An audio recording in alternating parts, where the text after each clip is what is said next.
Citrus County Sheriff's Office wants to get the word out about a dangerous trend there. Here's a map from their Facebook page showing the location of a dozen recent daytime burglaries. News Channel 8's Mary McGuire joins us now live in Citrus County. Mary, why does the sheriff think that the recent murder is connected to all this? Hey, good evening to you, Josh. Well, on Friday morning, investigators here with the Citrus County Sheriff's Office discovered 71-year-old Don Plumeri murdered in his home. And in that case, there was forced entry to the home. It was in a rural area and the residence was ransacked. All things this string of burglaries has in common. A string of daytime burglaries beginning in January, where about a dozen homes in Citrus County were forced into and guns, jewelry, and cash were stolen, may have taken a deadly turn. Would we have this press conference with you if we didn't have the homicide the latter part of last week? No. And that's the reason why I'm here today.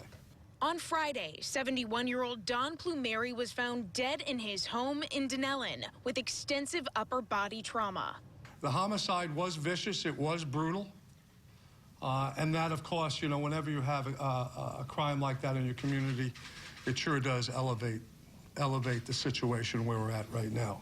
Because of the severe nature of this crime, the sheriff is urging residents to stay vigilant, even telling people to leave a television or a radio on when they are away from home to scare off burglars. I want their eyes. I want them to look around. I want them to be aware of what's going on in our community. Now, law enforcement in the area is using different investigative techniques to try and pin down some more information on these crimes, but the sheriff didn't go into much detail about what those exactly are. Josh? Well, did the sheriff, did they release any description or any information on a possible suspect or suspects in this case? They didn't, but the sheriff did say that their agency is working with other agencies in the area that do have behavioral analysis units to try and pin down other trends in these crimes so they can try and link these to a potential suspect.